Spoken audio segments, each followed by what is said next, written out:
Hello and happy World Orthoptics Day. Let me hide these controls. Thanks for asking me to participate. It's always a pleasure to speak on World Orthoptic Day. Orthoptists are very valuable healthcare providers who allow us to provide a level of care to pediatric ophthalmology patients that we wouldn't be able to do otherwise. So thank you, orthoptists. In my presentation, I thought I would share a few cases that can be encountered by orthoptists, but are more than meets the eye and should raise suspicion when they're encountered. So let's start with the first case. A 13-year-old boy referred with XTN amblyopia, certainly bread and butter type case for an orthoptist. Recent eye turn noted no double vision, decreased vision in the left eye, diagnosed with amblyopia, no APD, concomitant exotropia, anterior segment normal, described as normal posterior segment.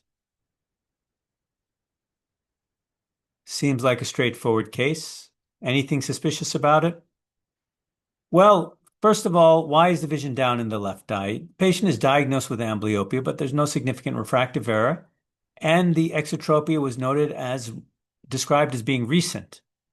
Even if the exotropia was long-standing and you want to consider that as the cause of amblyopia, that would be very unusual. Exotropia usually doesn't cause amblyopia.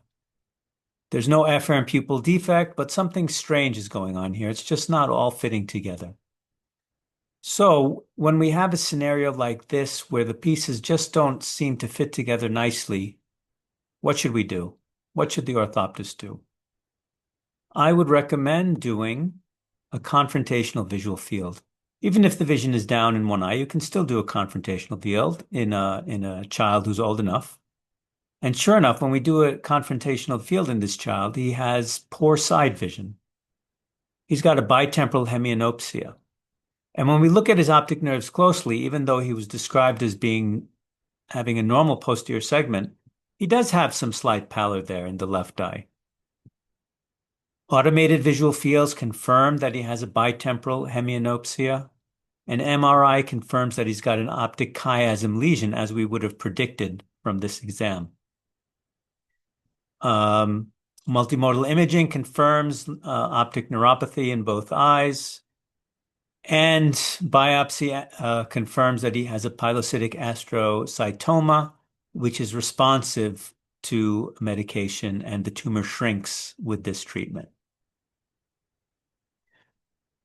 So when someone comes in with strabismus or visual loss, particularly when acquired, we always have to consider the possibility of chiasmal lesions. They can be intrinsic to the chiasm, as this one was, or it could be compressive because the pituitary is right there, and pituitary tumors are not uncommon in adults, and they can cause compressive optic neuropathies.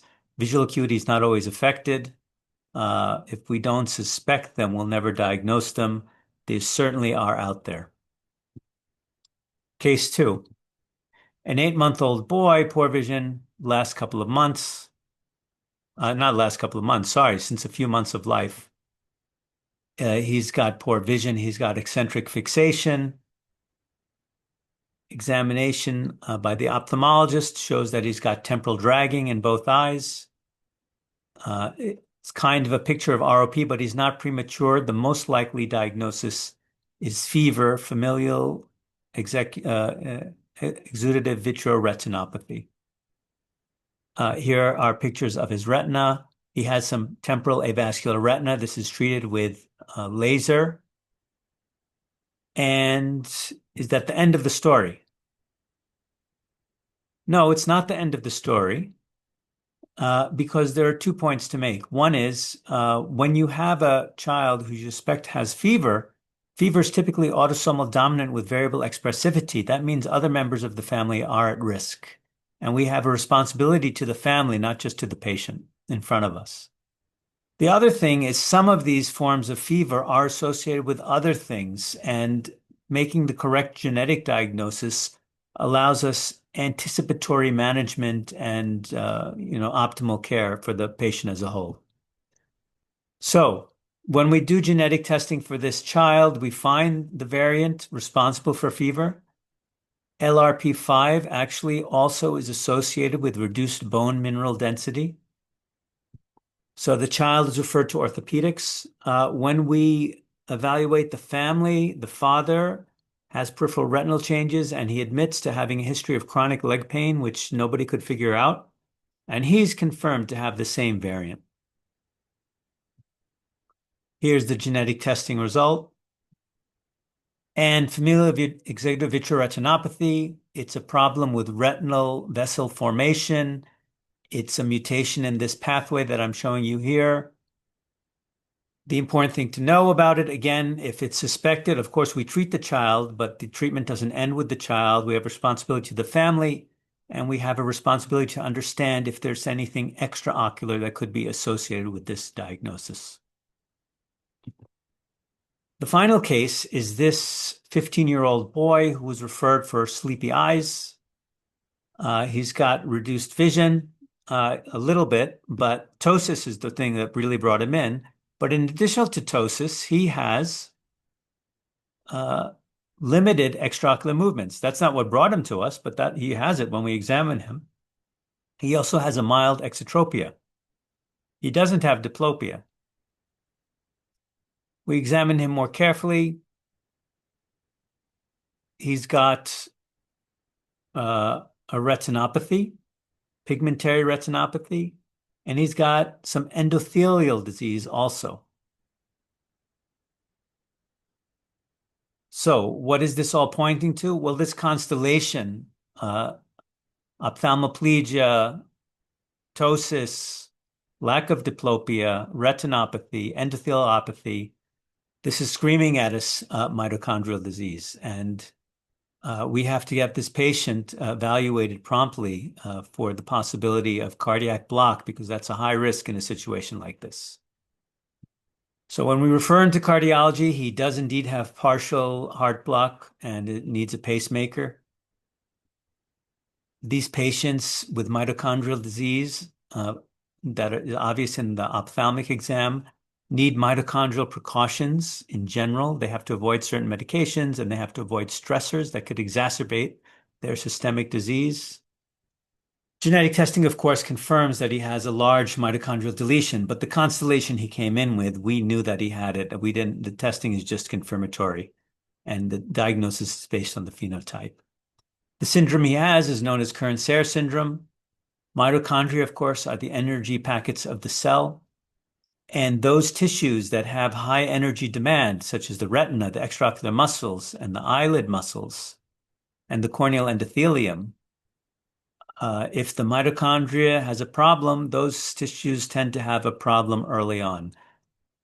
But the important issue, besides the eye issues, is that there are risks for other things in the body, most worrisome, the risk for heart block.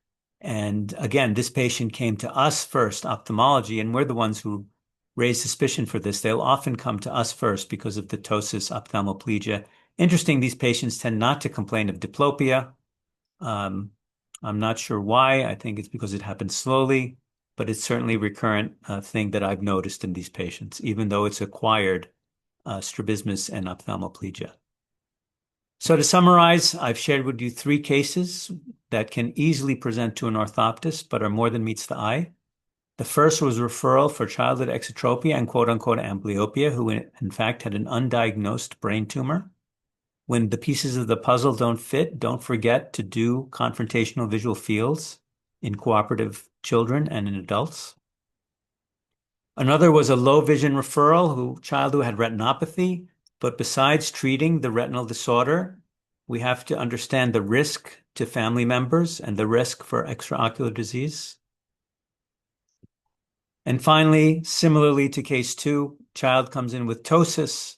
He's actually got ophthalmoplegia. He's got a constellation of mitochondrial disease, and he had undiagnosed heart block from this mitochondrial disease.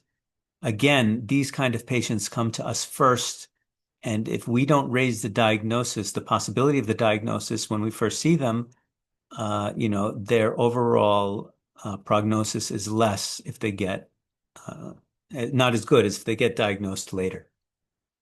So again, thank you so much for including me in this World Orthoptic Day, and I hope you have a great meeting, and thank you, orthoptists.